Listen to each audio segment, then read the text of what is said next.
Okay. Okay, good afternoon, everybody. Thank you for joining this 21st webinar, which is from the disease group Chorea and Huntington. And today we have a pediatric focus. The title of today's webinar is A Challenge in Neurogenetics, Huntington's Disease in Kids. And it will be presented by Ferdinando Squitieri from the Mendel Institute in Rome. My name is Anja Hermans, and I work at the Institute for Medical Genetics at the University Hospital Tübingen in Germany. In Tübingen, we are coordinating the European Reference Network for Rare Neurological Diseases, and together with another European Reference Network, which is for the Neuromuscular Diseases, and the European Academy of Neurology, we have launched this joint initiatives, and we are organizing these webinars.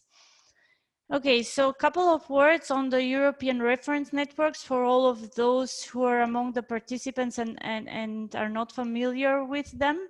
So the ERNs are groupings of expert centers across Europe, and they have been established in 2017 by the European Commission, and their goal is to promote collaboration between these centers and to intensify exchange of knowledge, of experiences.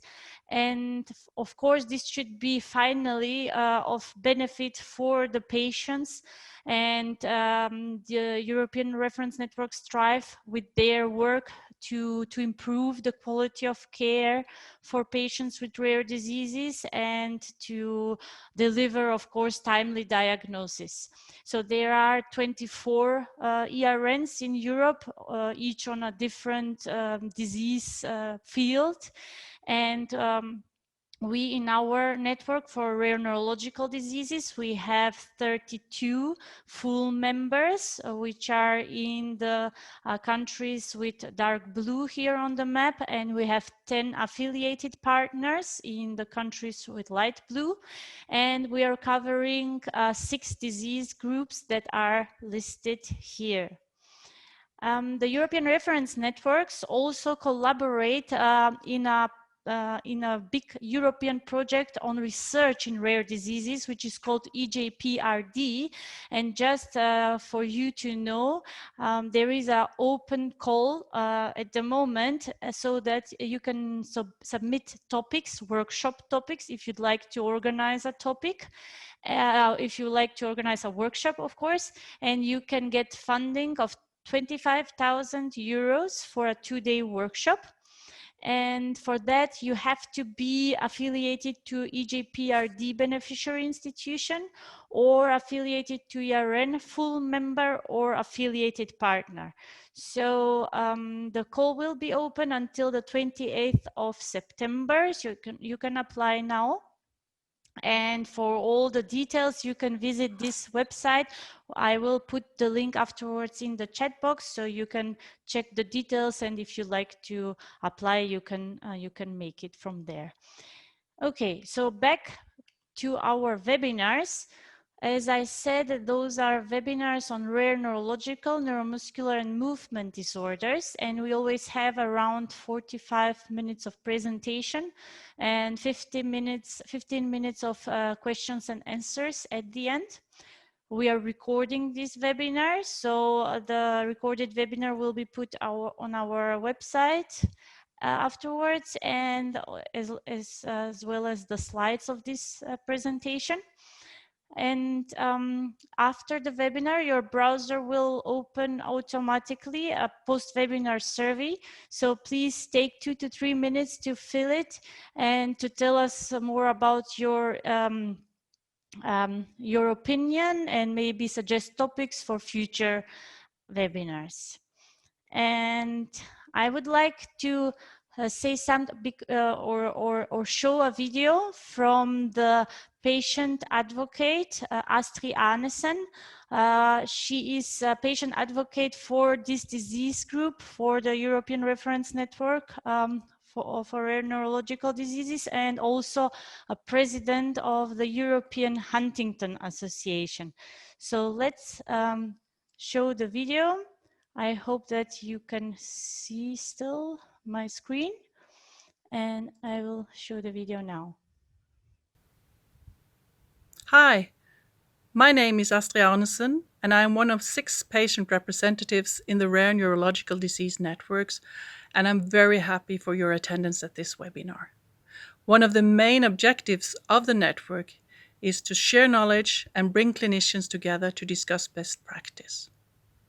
As patient representatives, we have very high aspirations for the network, as we want every rare disease patient to have access to expertise when needed.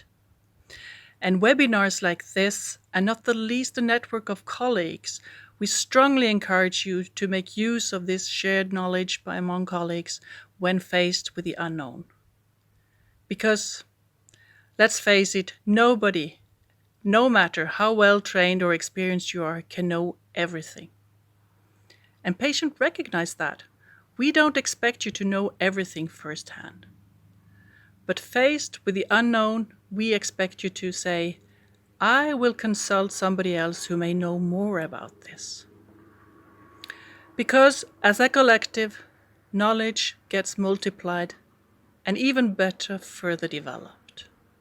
This is, in our opinion, one of the main objectives of the European reference networks. I wish you a very good webinar and hope you will stay curious. Going further to our speaker, Ferdinando, he's a neurologist with a PhD in neurobiology. He is currently head of the Huntington and Rare Diseases Unit at IRCCS in San Giovanni and head of neurology at the CSS-Mendel Institute in Rome. He is also co-founder and scientific director of the Italian League for Research on Huntington, and also research associate of the Italian National Research Council. Ferdinando is also principal investigator of many multi-center and multinational therapeutic and observational trials on Huntington's disease. He's member of the International Huntington Disease Networks, one in Europe, so the European Huntington Disease Network, and the one in North America, Huntington Study Group. His research focuses on clinics and genetics of Huntington and of pediatric onset of this disease. And here you can see also his contact email address if you like to ask him questions or collaborate and start a collaboration project. So I'm very glad that we have Ferdinando today. He has a 35 years experience with children affected with this disease and with juvenile onset of Huntington disease. So thank you very much for accepting this invitation, Ferdinando, and the floor is yours. Thank you, Sania. I will try to share my slides now. Hopefully the technology will help me. So first of all, many thanks, Sania, for introducing me, and many thanks for the great job you're doing with the webinars. I think you are doing a so important and valuable work with that. And I also wish to thank the European Reference Network and the Network for Neurological Diseases and the European Academy of Neurology for giving us chance to approach such kind of topic that is Huntington disease and overall the most severe variant and rare variant that is the pediatric form. I wish also to thank the European Huntington Association for the great job and the connection among families in Europe. And very sorry I could not see the video, but of course I had in my mind to mention something related to the perspective of families as well. So in this webinar, I will try to give you, first of all, a quick overview of what's Huntington disease and what are the causes of Huntington disease, and we'll focus on pediatric HD, in other terms, when disease affects kids. And we'll try to talk about epidemiology, some epidemiology, clinical features of this kind of variant and the genetics implications. And we'll try to mention what are the future perspectives on behalf of research. And what I expect the attendees may learn by this webinar is how to recognize kids clinically, how to understand the genetics and what is the contribute that genetics giving to this form of the disease, and what kind of action the research should take in future as a perspective. So before going on, I wish to ask to the attendees, please, to indicate what is the background, the professional background. If Senia may start with the poll. Yes, I have started it now.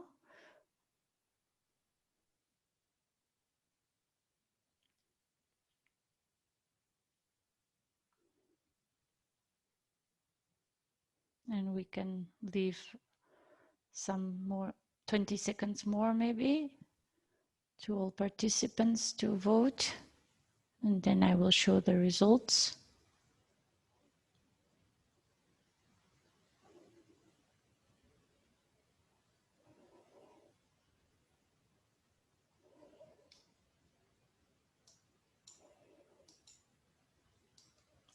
Okay. So here are the results. Okay, so it's interesting. Geneticists are the majority of participants, and adult neurologists as well. I also see some people that are very much involved in rehabilitation, and people from nursery as well, and psychologists, and pediatricians as well, of course. Thank you. That's very interesting. I also have another question for you, that is, did you ever met a kid affected with Huntington disease in your life? Please start voting.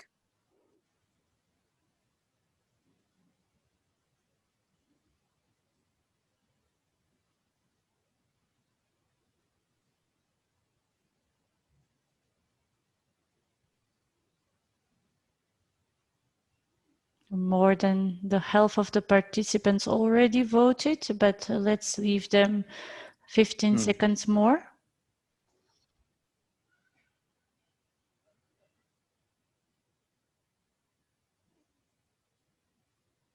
Okay, I will now show the results.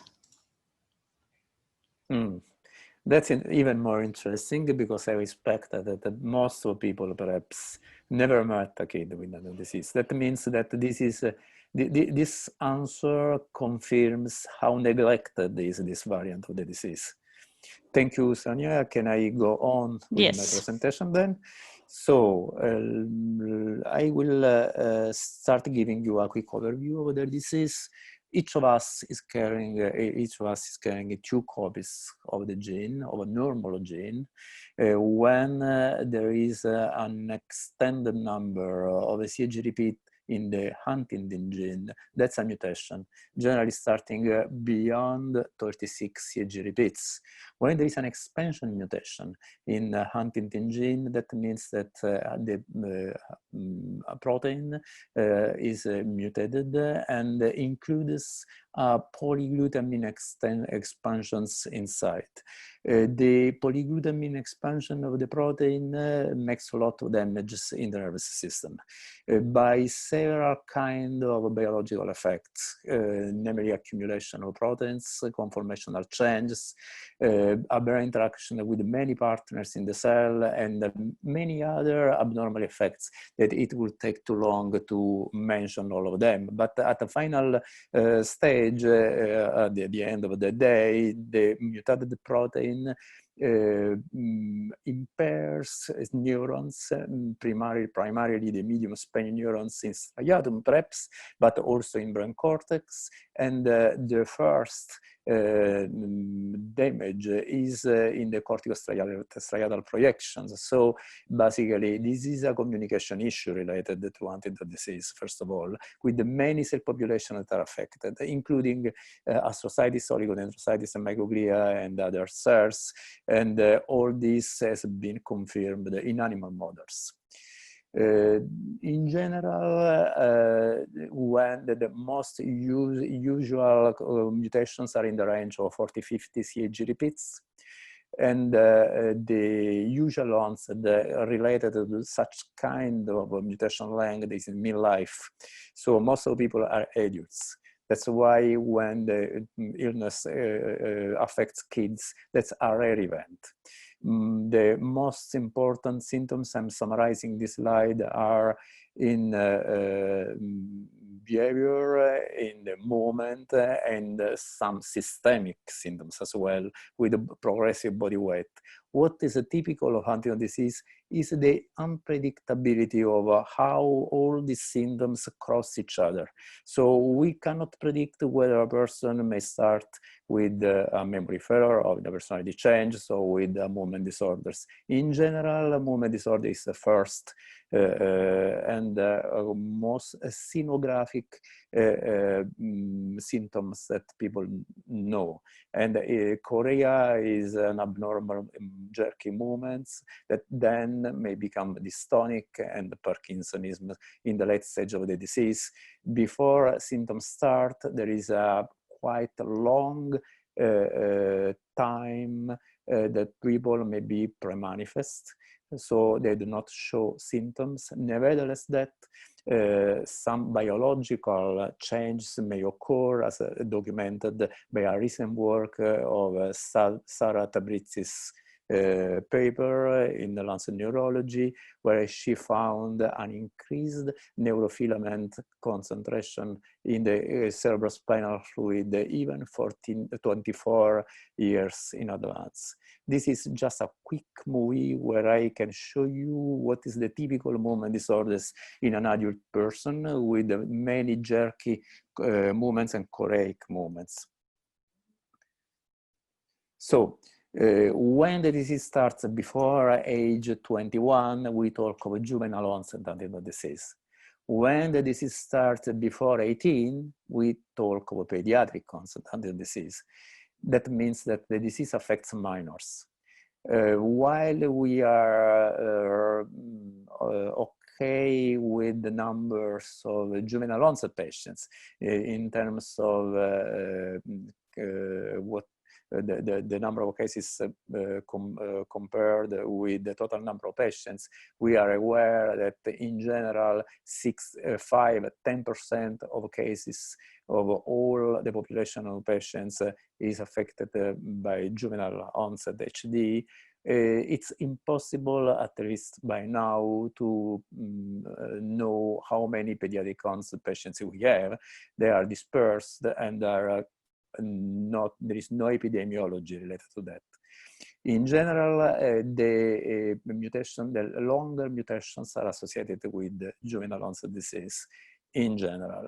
And there are some clusters of juvenile patients and pediatric onset patients in some populations. So this is an example in an area of the Middle East where there is, to my knowledge, the highest percentage of young people affected with this disease, until 14% of the total. So what are the most important symptoms juvenile onset patients and adult patients are sharing together?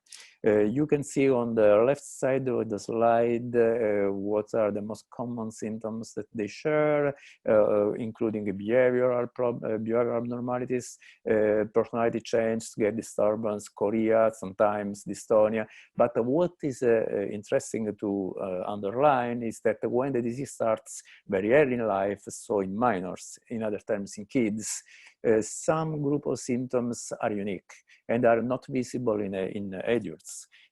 Some examples are autism, seizures, gait failure, spasticity, Parkinsonism, learning problems, intellectual developmental delay. So some symptoms seem to be part of kids, affected kids, in a quite specific way. But what we can establish is that there is an association between unusual neurological symptoms and undeciphered behavioral symptoms in these cases. If we ask families what's their perspective when they have a kid or an affected kid in their family, the answer is that in this case, the presentation of the disease is particularly subtle. There is a social issue related to the profound sense of isolation. The presentation is atypical, and there is a profound sense of stigma as well. So there are many social related issues that families blame. These are some video I'm showing you just to explain some kind of symptoms these people may show. This is a teen on your left side at the beginning of the disease. This is the same teen after 2 years with remarkable Parkinsonism. And below here, you may see some severely impaired gaits with abnormal eye movements in this 16 years old girl. So the diagnosis are to confirm, because of course symptoms are in most cases atypical, and of course genetic tests may always help, but please be careful, because genetic tests is particularly hard to perform in these cases, because it is very hard to detect particularly elongated and expanded mutation. So specialized labs are needed sometimes. And also parents are in most cases unprepared to accept the diagnosis, either genetics or clinically. And no genetic test should be allowed unless you do not have important suspicious symptoms in a minor. And this is according to the guidelines, the international guidelines for genetic tests in minors. So on your right side, I listed some of most important clinical features that were some years ago, described by Martin Hens. They are still valuable, of course, with some changes.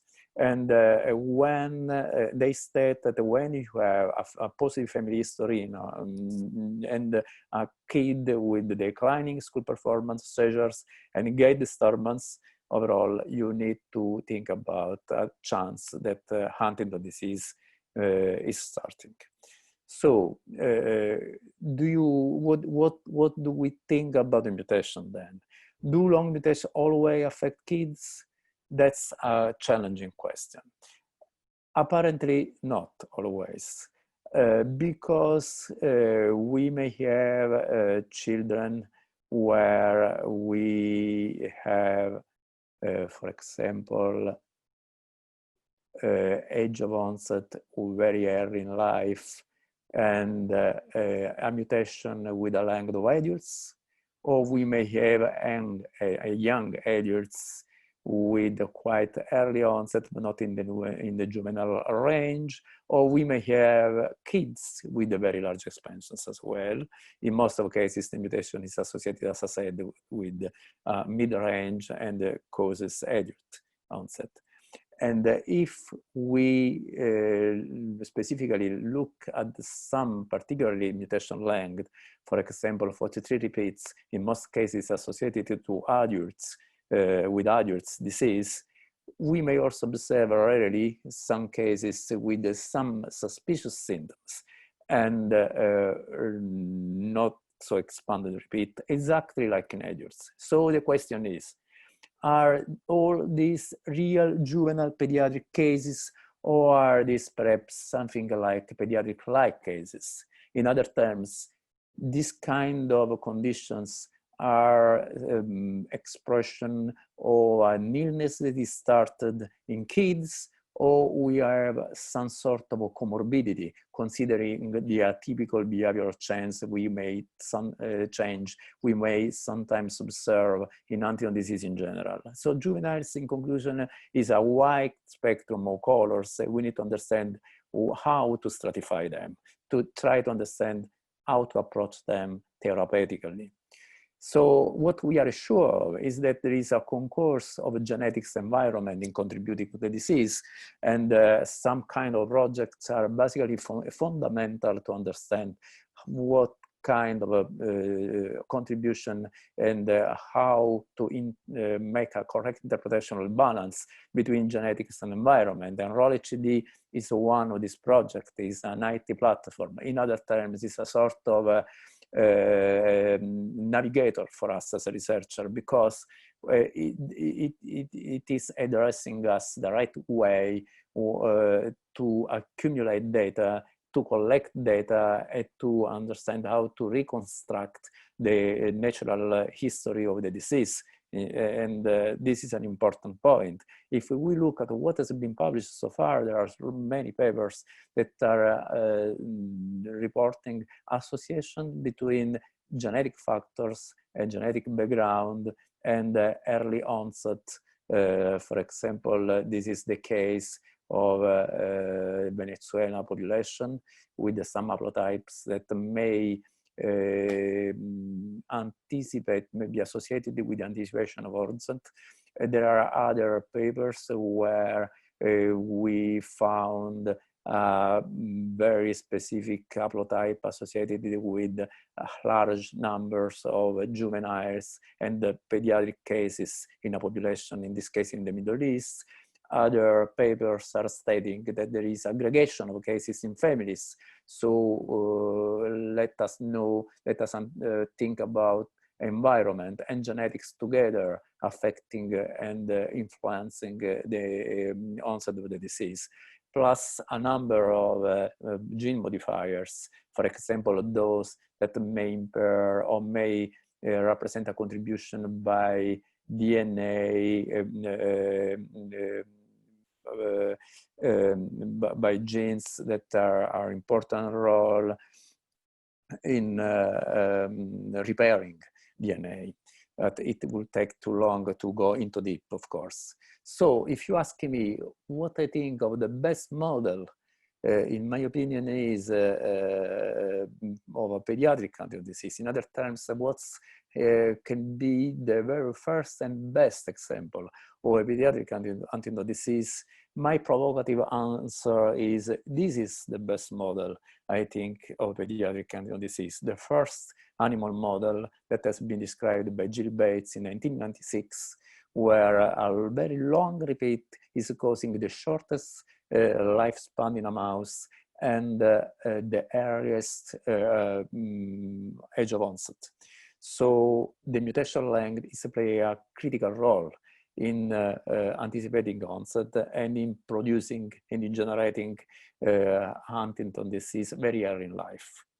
And genetic and mutation length and CAG repeat expansion is caused by CAG repeat instability intergenerationally. So fathers may transmit a mutation in a longer way than mothers, and such kind of instability may cause particularly long expansions in children. So the question is, does the mutation show length variability in cells?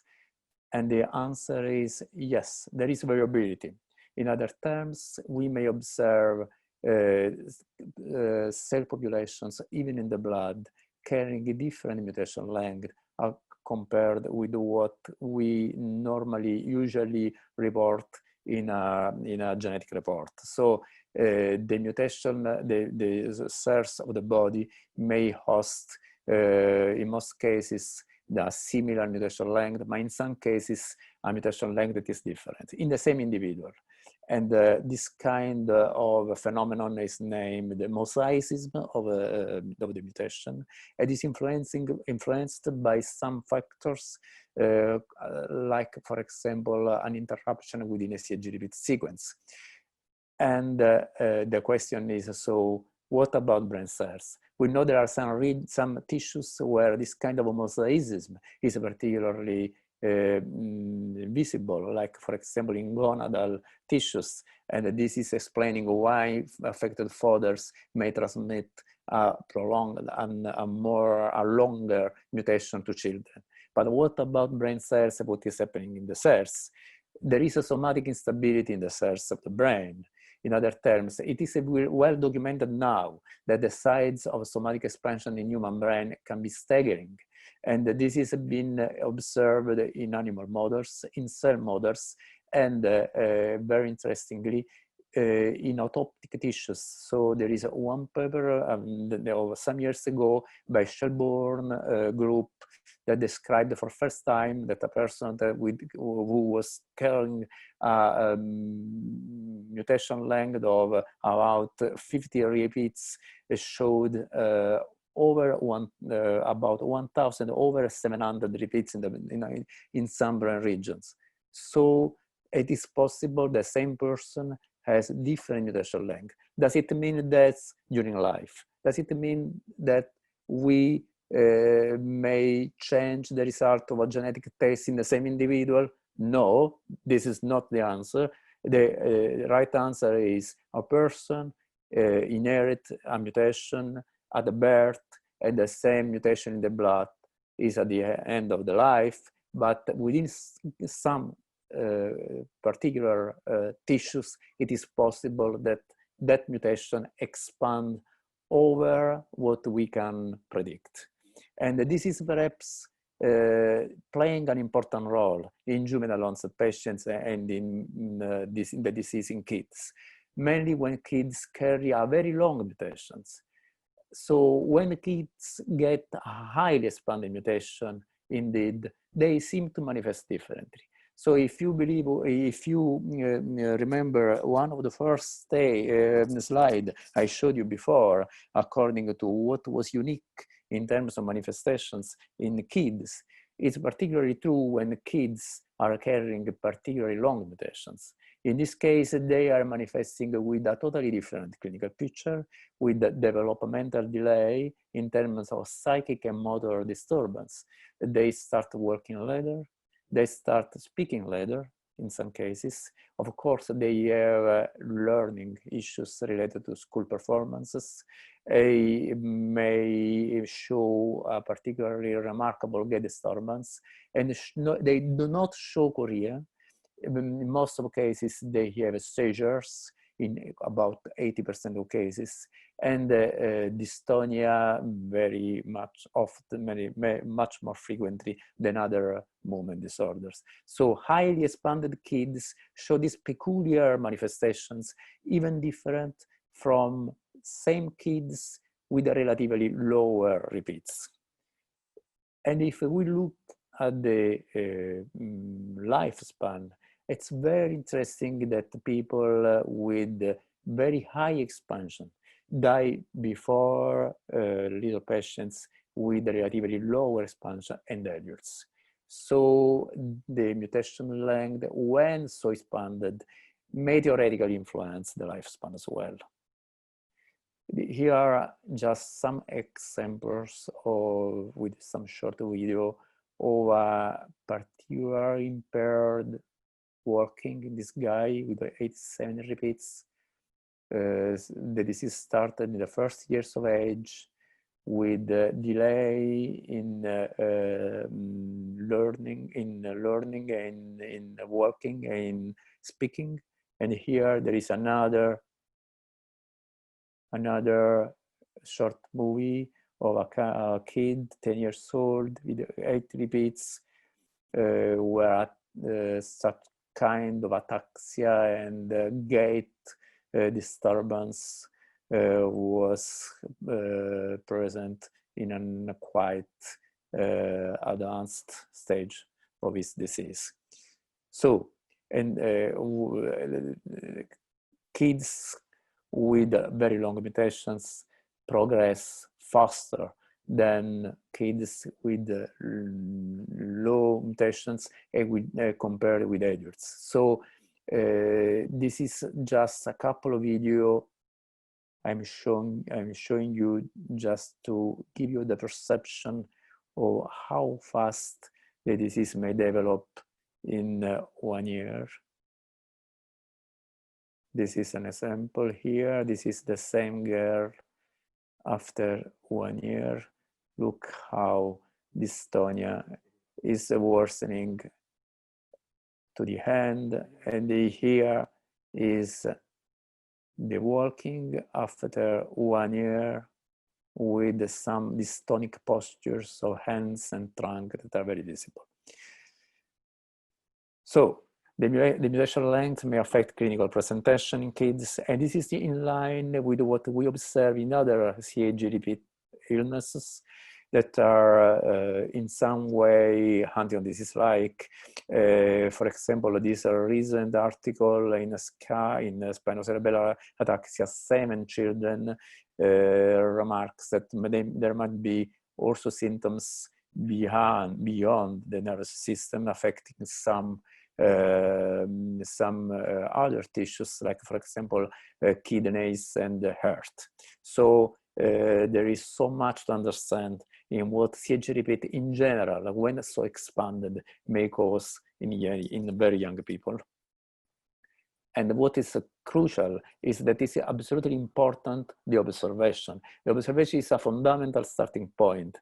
By playing with the kids, we may learn from them, and we may try to perform similar evaluations tools that we adopt for adults. We don't have yet specific evaluation tools for children, so we need to use what we have. For example, when we compare motor score impairment, we are still using the scale that we are using for adults. Perhaps a new scale will be preferable for that, but this is what we have now. It is important to establish a good connection with them, and in general, to have a good connection with children. The best is to play with them. And we may discover then that there are a combination of neurological, behavioral, and non-neurological symptoms that were undeciphered in the past, and now are instead more scientifically detected. So all these examples are helping us to understand how to approach kids at the end of the day. This is just an example, one more example of how to perform clinical evaluation in a very young kid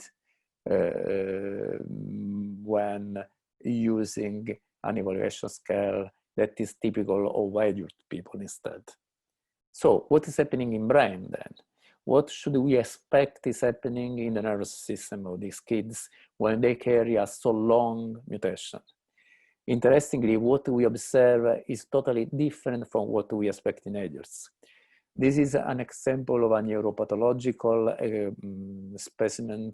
It's an autoptic brain from a kid with 8 Q repeats, where we may observe loss of volume in basal ganglia and a relatively preserved brain cortex and white matter. Of course, I'm talking of what we may observe in a structural way.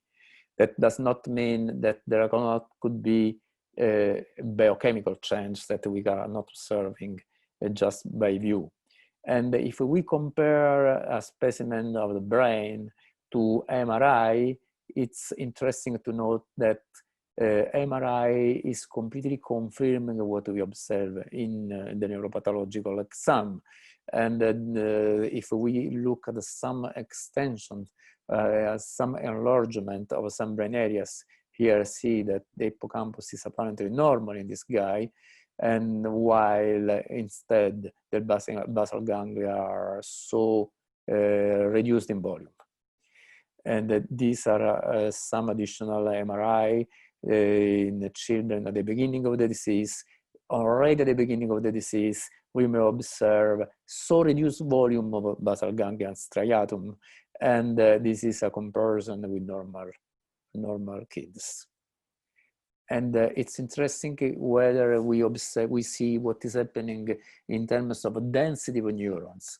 This is a magnetic resonance spectroscopy.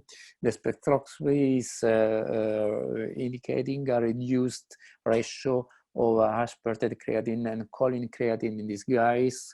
And it is important to notice that the kid with the most remarkable and elongated mutation is worse than the other with lower repeat. In these two cases, one child was getting about 200 repeats, the other one 84 repeats. So there is also a reduced number of neurons. What does it mean? Does mean that for sure there are some brain structures, some peculiar abnormalities in brain structure in kids carrying large mutations, and we still have so much to learn from them. We don't know enough for it to concern connectivity, for example. We don't know enough for it to concern metabolism in the brain of these people. So we need to understand a lot, and research needs to help us for that. What we know at this point is there is a neurodysfunction and neurodegeneration in Huntington disease. By taking in account a so relevant reduction in volume of basal ganglia since the beginning of the age of these people, or these young patients, we may think about neurodevelopmental delay. So there are symptoms related to a developmental, psychic and motor developmental delay. We may expect there would be mechanisms related to neurodevelopmental issues. And indeed, that was described for first time in vitro, and now has been described ex vivo in human tissues for the first time from fetuses. And it is nice to understand that we are advancing research so quickly, and neurodevelopmental issues seem to be part of the disease then, with the mislocalization of mutated Huntington, evidence of abnormalities in differentiation of cells, changes in mitosis in cell cycle, and similar phenomena occurring in the mice models, just confirming what researchers are observing in fetuses. And this was a very nice article recently published in Science by Alexandre Dar and Sandrine Humbert very recently. So what is the final remark for you? Having said all this, what we can do if we meet a kid with HD? First of all, we need to provide the proper clinical support with the correct multidisciplinary management.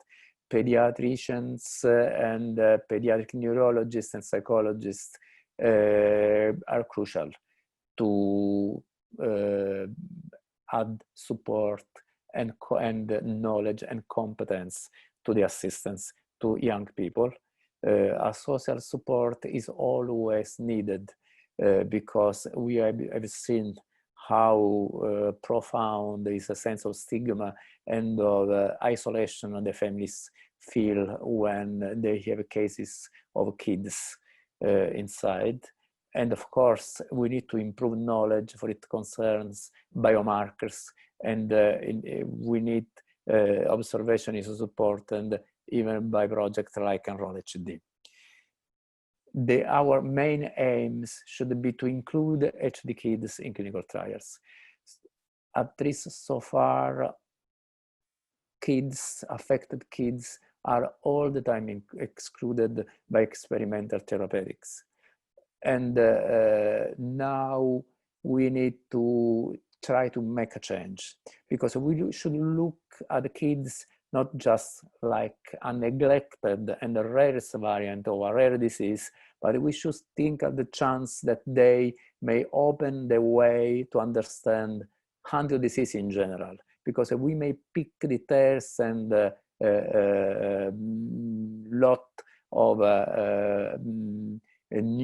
advances in research by extreme conditions like that carried by affected kids. And of course, it is important to stress that also the HD community is requesting that people in general take part to clinical trials. There is a large expectancy from HD people in general to be included in clinical trials. And there is a precise request from the European Medicine Agency to include young children and kids in experimental trials in the attempt to extend the good effect of medicine to them once we may obtain good results. So in conclusions, what we may be sure is that first of all, HD may affect kids. The clinical presentation in kids is very different from adults. The brain pathology in kids is also different from adults. And we need to try to understand why and when we are able to pick such kind of details. And we need stronger research effort on pediatric Huntington disease to try to include them in further initiatives, experimental initiatives. So in my opinion, the cooperation among researchers, HD families and pharma is crucial. And on the left side of the screen, you may see my group at the time of a pandemic, where we are carrying on experimental trials, and in the same pictures, there are researchers and also patients. So thank you for your attention. Thank you, Nando. That's a great presentation and very nice to see how you have worked also during the pandemics and the lockdown, and see and shows the importance to pursue the research. Okay, so I think you have questions for the audience. Should we start them? Yeah, I have a couple of questions. The first question is, if a child with a risk of HD, that means they are burned affected by HD, shows the autistic spectrum of disorder, what is the clinical exam you will perform in the first place? That's the first question. Okay, I will start the poll. So here, several responses are right.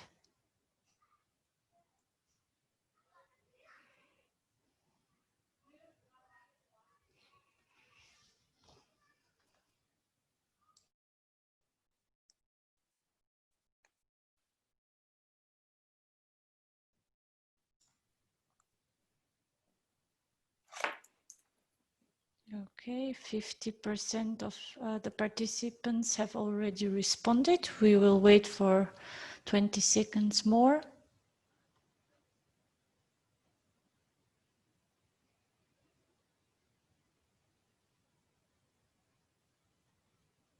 Okay, and I will show now the results.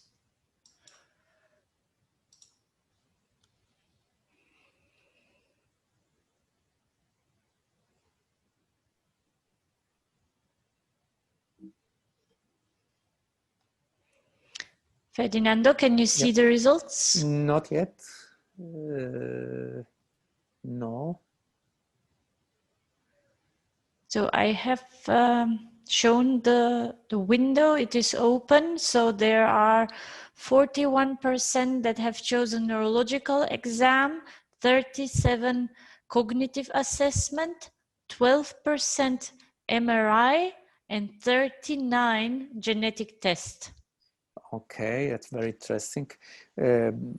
So, in my opinion, when we meet a young guy, so a kid with just autistic spectrum disorder, we should try to go more in deep to understand whether this is a real suspicious of Huntington disease before performing a genetic test. So the right answer should be A, B, and C, because if we perform genetic tests earlier than that, and we find a mutation in adulthood length, what is the interpretation of that genetic test then?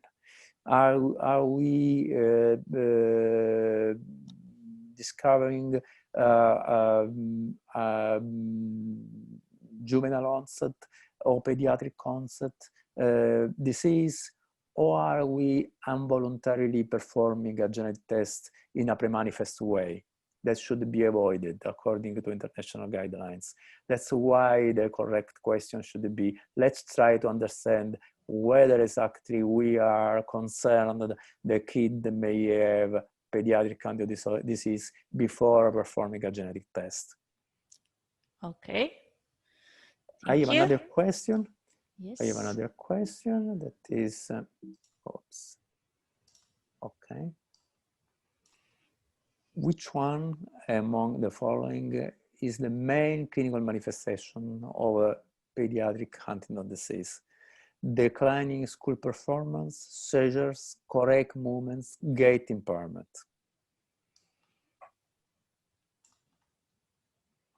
Okay.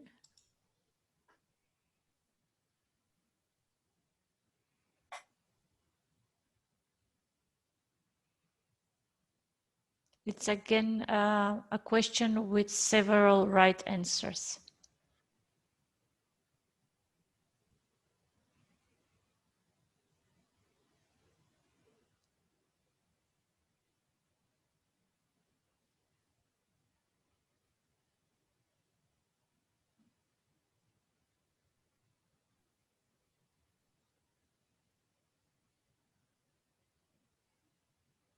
Okay, 20 seconds left.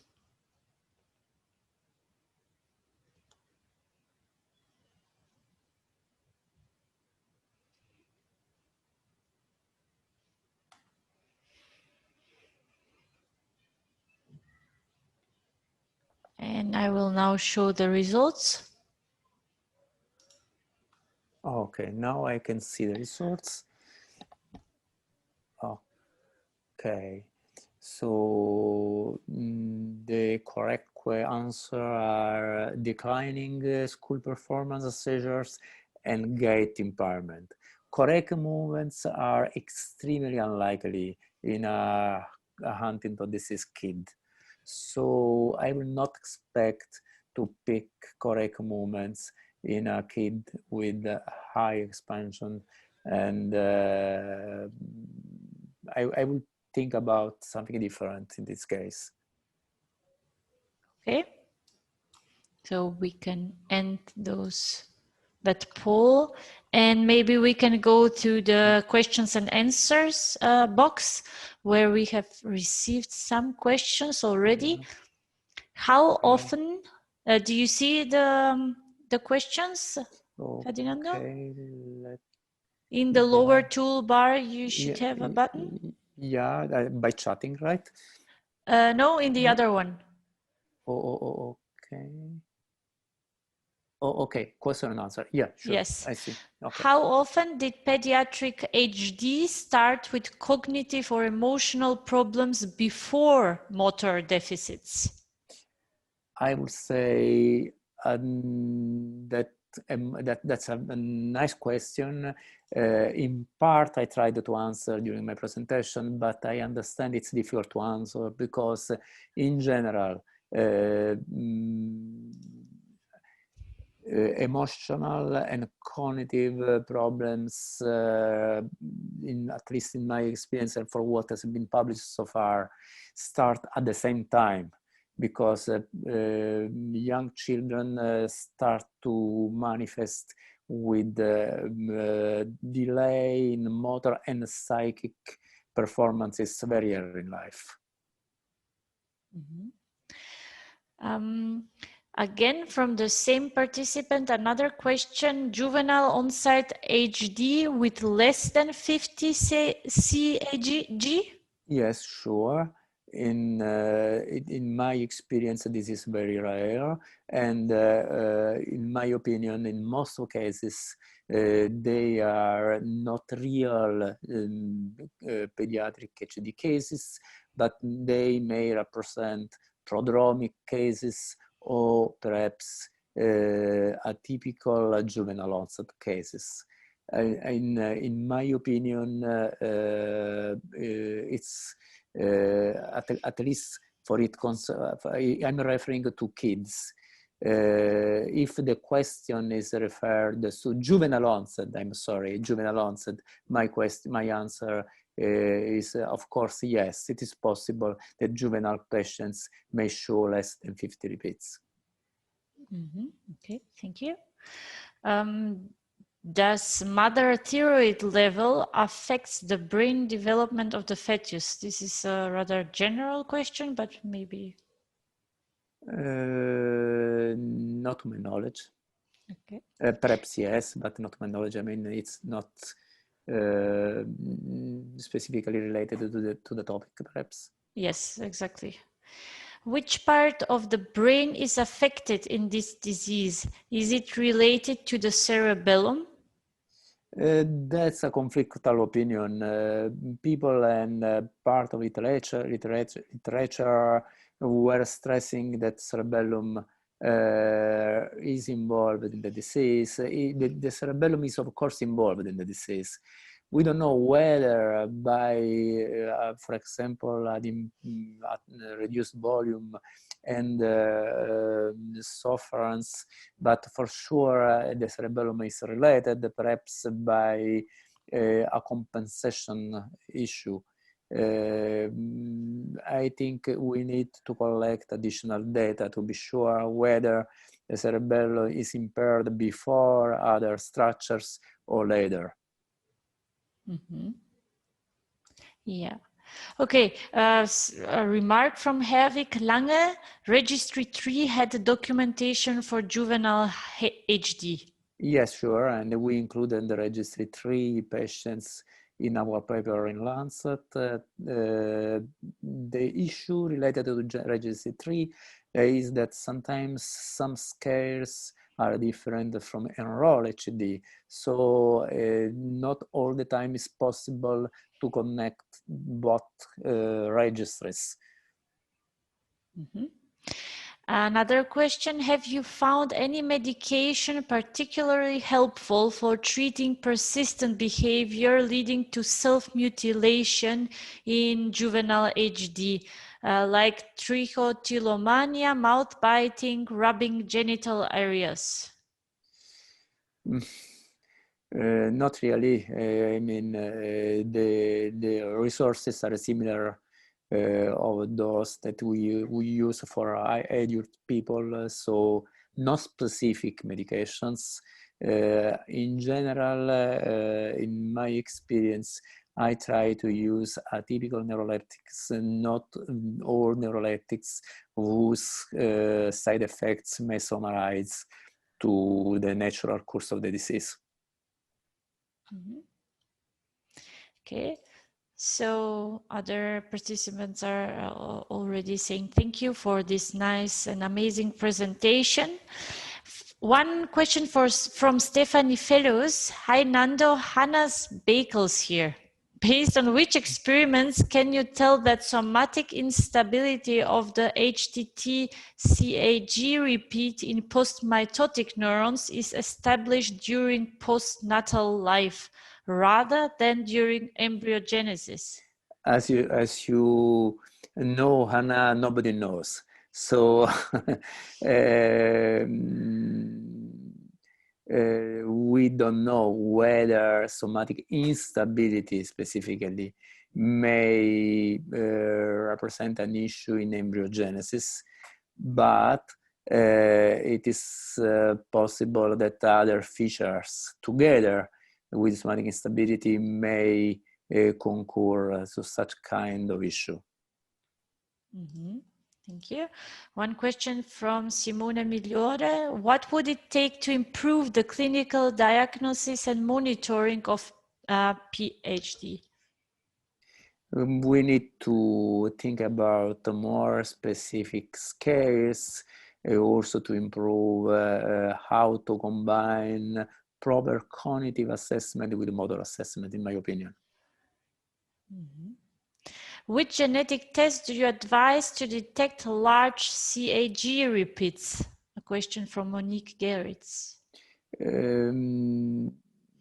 Main issue is that perhaps sometimes the usual genetic tests skip to highlight the large expansions. There are some protocols that might be of help. We are adopting, for example, an ESURAGEN protocol that is of great help for detecting large mutations, but of course this depends on the experience of the lab.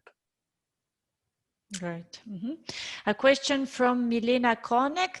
Thanks for the great and informative talk. When you have siblings that all show comparable CAG repeat expansion lengths, do you expect them to show the same pace of disease progression?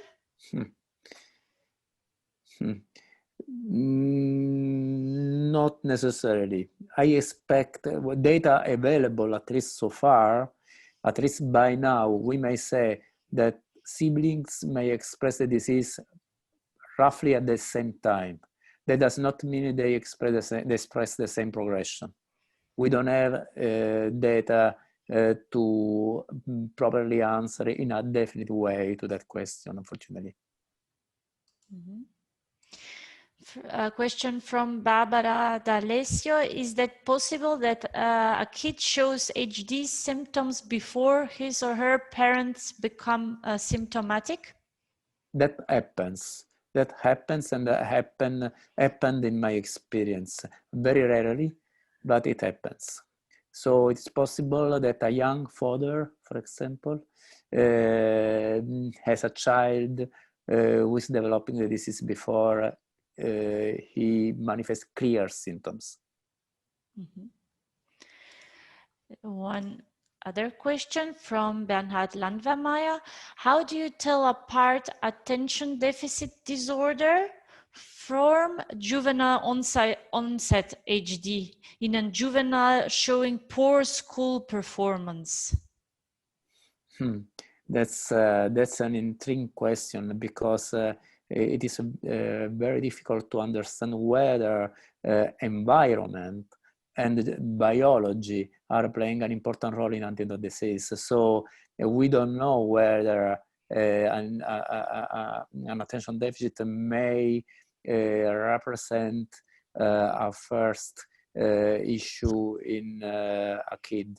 Of course, if the question refers, as I read, to juvenile onset HD, the answer is we cannot be sure whether the attention deficit is part of a clinical picture of Huntington or just something that is unrelated to it. If the question is related to kids, then it is possible that other features like what we call psychic and motor delay are overlapping to attention deficit. Then we will, of course, think at juvenile onset patients. Mm-hmm. Yeah, interesting. Okay, I'm aware of the time. We can take two more questions. One from Helen Santini. Thanks for the presentation. It would be interesting to hear about some of the lesser reported symptoms, e.g. pain or itching, particularly itching, and how you might manage this. Yeah, that's, of course, I understand that my presentation was perhaps missing of some details for it concerns current treatment and management, but it was my choice related to the title of the presentation. In my experience, pain and itching are very frequently occurring at the end of the disease. So when the disease is terminal in kids, unfortunately, pain and itching is very frequent. And most of patients in this case are approached by with drugs, with specific drugs like, for example, morphine. Mm-hmm. In your opinion, how far we are from a clinical trial with pediatric patients? Question by Sabrina Maffei.